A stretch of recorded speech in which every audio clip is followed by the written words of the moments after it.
What happens when you combine a large spare stock tank, 8 foot round and 2 foot tall, with a giant pile of mulch that I have on hand? Then you add water from this hose bib there. Now, I had a little tank here. Let's see, what about that? Oh yeah, I had a hose going from here to there and a little floaty valve thing. That froze last winter. So I've been filling this tank by hand for the livestock. It's too tall, it's too small.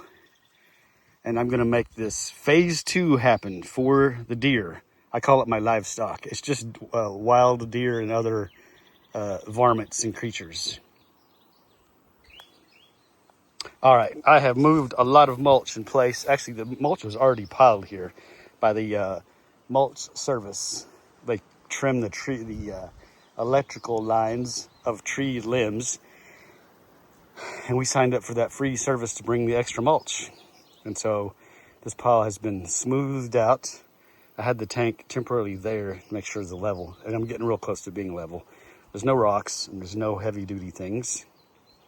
So what I'm going to do is combine it with a scrap length of TPO roofing to put down as an underlayment to protect the bottom of the tank. That should be enough. Then I'm going to plumb it with the water. I'll connect this hose bib up with a valve and some other things to a line that goes to the entrance at the bottom of the tank. Secondarily, I'm going to put a 2-inch post over there somewhere with the solar panel that I have, and run some DC 12 volts or so down here for either an aerator or a small fountain to keep the water agitated. Also on that 2-inch pipe, I'm going to put a blink camera so that we can watch the wildlife from the comfort of our air-conditioned home. That's funny. All right, here we go. First thing I'm going to do is get the TPO, cut it to length to go under the tank, slide the tank on the top of the TPO. I got to go get the level to make sure the tank is reasonably level. And then from there, clean the tank and fill it with water. All right, stand by. Here we go. All right, this is where we're at. I've got the hose hooked up here. I drained this tank because I wanted that plug that was in the bottom to put in this tank. I put down some TPO. I'm not sure why. I had it as extra. I got some manufacturer sand from the pile. We installed a septic on a house, and this is what was left over. So I'm gonna rake it to get any rocks that I may have scraped up with the tractor. And I already laid down the tank and used the tank a little bit of water to see where my level was. So I'm gonna add more on this side to get the tank relatively level. Yes, I know that the mulch will sink some. I can always reset this next year whenever I see how it's sinking. I'm just using what I have and making it happen. So let me get this raked out to get rocks out, get it relatively smooth or flat, and then lay the tank back down. It's not really heavy. I lifted it by myself. I moved a little mulch out of the way so it sits in a pocket. All right, so put the tank back down, level it. I already got a couple rocks out. I'll use the rake to make sure. I have a concrete screed device. This thing is for moving concrete when you're pouring. And so I'm using this to get the sand in the right place.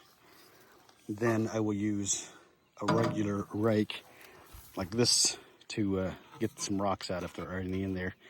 Get the fine tuning of the flatness and lay the tank down, get it cleaned up and get it with some water. All right, stand by. All right, time will tell how level it is. I can kind of see it's a little low on that side. And I do want this plug to be here. In the future, I may do a water connection, anti-siphon valve, irrigation timer kind of thing. I can move it around pretty easily, get it lined up where it goes. I will pile the mulch up on the sand so the sand doesn't just wash away. So I think this is a good position. Actually, it looks pretty level. I did estimate how much more sand that I needed, and I've got that much. And then I'll get the tractor, move some of the mulch over to here to make a bit more of a ring. This is a bit higher. This is a slope, I should say. And so I've had to put the tank on a perch. The ground level is here. There's the grass. The ground level is here. But I had to raise it all up. And without buying material from town, I used all this mulch, the TPO, the sand, and the tank are all on the property already. So let me get this hose hooked up, put some water in, return the fittings, and see how level it really is. Of course, once it gets full of water, 750 gallons, you can't move it. You cannot look at it to move it. You can just look at it and not move it. How about that? So, all right, stand by. Next step. All right, this is where we're at so far. It's sort of level. It's actually leaning towards the back a little bit. I think I did that on purpose. Yeah, that's it, on purpose. I've got a few items in here, so if a small animal gets in the tank and the water is lower than the top, they can get out, climb out. I've got a couple more of these dead fall cedar stump things. I put them around the back and decorate this thing. I'll get the tractor and put a little bit more mulch around this sand so it doesn't wash out. I anticipate the water will overflow back here. So I'm going to put some gravel here to prevent the mulch from washing away. Now this is the low side, I guess you'd call it. The ground, the dirt is right here close already. The mulch is not very thick here, so I will protect the ground from eroding if the water is overflowing about here somewhere. It's also why I put that tree stump there. I put a clean out drain valve. I'll get a stone, a flat rock to put underneath there so if the animal steps on it, it'll bend it down. And then I'm gonna put a vacuum brake water filling device here. I don't have one handy. I'll get one. And then a timer on the hose bib over there to time the water going in or somehow make it smart. That is the plan. It's gonna look real nice. It's kind of out here in the property where there's not really many people, so the animals will feel compelled to come drink. So, yeah. All right, let's make some progress. Stand by. All right, progress report. Concerning the Blink camera, it's a internet camera, runs on 2 AA batteries, which last a relatively long time, 3 months to a year and 3 months. Depends on how often it goes off, how much resolution, etc., etc. I get these during Christmas every year and stack them up. I think I paid $35, and I think they're normally $85. That's the time to buy them, is the Christmas time. Or there's other sales too. I don't know all the different sales. They're commonly $50. So sometimes it's actually cheaper to buy the 1 camera kit, which is 1 camera and the Blink module. I don't use all the Blink modules because if I can add a camera, you can also buy just a camera by itself without the Blink module. Now each Blink module might need a subscription. Depends on your situation. In my case, I have the grandfathered Blink module from when Blink was a separate company from Amazon. But if you have the white module, there's a new Blink module, a sync module as well. High range, long range, I guess they call it. Anyway, blah, blah, blah. About the cameras. This is not a video about the cameras. I'm going to mount this camera to the scrap of 2x so it points at the water tank so we can see the livestock. I mean, the wildlife. I don't know why I keep saying livestock. I know this is the livestock tank. I've got a little bit of water in it. I'm going to let it settle some. That's floating. Didn't anticipate that, but I will correct to make sure there's a way for swimmers to get out if they get trapped. Okay, fun times. Nice little weekend project. And then we'll see what happens next. All right, phase 6, take 1. We're down here at the watering hole. Water's a little foamy, that's fine. I'm digging a hole for a post. Believe it or not, I'm going to, well, we're getting real close to the end here. I'm gonna dig a hole for a post. And then I'm gonna put the post here with the solar panel and the camera, so I can watch the livestock, the wildlife. I don't know why I keep saying, well, anyway, it's not livestock, it's wildlife. There's a hole there. Move some rocks around. You always find a rock. I happened to start digging right here where there happens to be already a giant rock, so I kind of moved around a little bit. If I was building a fence, I'd be kind of mad because I've actually had to move about a foot to the left. And if my fence line was this way, well, you know, that's hard. So, yeah, that came out. That rock came out. That's where it's going to stay. We got a line of rocks. So I'll finish digging this hole and get the post and get that cemented in, let it harden for a day, and then get the optics mounted. All right, stand by. I pounded in that reclaimed nail on this reclaimed EMT. And now mix up some concrete and make a camera station. Bling. Now, sometimes I use a wheelbarrow and sometimes I use this tub. I've got 3 or 4 of these. You know, you get them from the home center. It's a little plastic tub.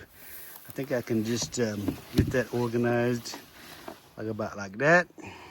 Put the concrete in, get 1 gallon of water from there, mix it with the hoe, dump it in, and get it a post level with the post level. Then hope nobody touches this post while it hardens in its upright position. All right, let's see if we can do this. Well, I know we can. I've set so many posts on this property. Stand by. Step 1, knock open the concrete bag and get it ready to pour. All right, step 73. First thing I'm going to do is make sure that I can at least move the pole to make it level on the 2 sides. Yeah, see, I have enough movement to make it level. Then, I don't have an assistant. I'll leave that pole kind of over there. Then I'll drag that to get into the hole. Oh, that's a soupy wet mix. It's fine. It's fine. Then I will put that. Why does the wind have to blow right when I'm doing this? Okay, great. I'm gonna put the soupy wet mix in there, and then I've got some rocks right here, nice stones to put in to make everything kind of like line up, to make this post level, straight up and down. Nice. So, yeah, and then I'm not gonna touch it until tomorrow or the next day to hang the solar panel and the camera and all that stuff. All right, I scraped some rocks down in the hole and then tamped them in to make sure I have level that way and that way. Seems good, right? Now, I'll let this harden up. I'll rinse that tub. I have water right there. And then come back tomorrow and finish filling around with some other dirt and soil and, wait, dirt is soil. What are you talking about, fool? Oh yeah, dirt and mulch, because I have a giant pile of mulch over there. Then I will trim some trees where the deer and the wildlife can come through to get to their beautiful watering hole. So yeah, it's gonna be nice. It's gonna be real nice. Okay, the watering method. I just turned this hose bib on and set a timer on my watch. The water fills the tank. You can see, here I'll make it wide angle. Then try not to let the water touch the other water so you don't have anti-siphoning method. I need an actual official anti-siphoning valve there, I'm sure. But I let the tank overflow, which is out of level on purpose. And then over here is the solar panel. There's the blink camera. Wave at the camera. I'm sure it's filming. Here's a 100-watt, 12-volt nominal panel, probably 17 volts, mounted to a pole, which we cemented in. This EMT is not rigid enough for like a real deal, but for this, it's fine. Now, I will mount either infrared light here or a small battery or direct solar-powered aeration pump to pump air into the tank to keep the growth down.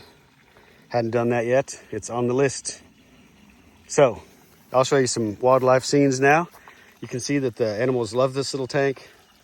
It's a great neighborhood tank for all the wildlife.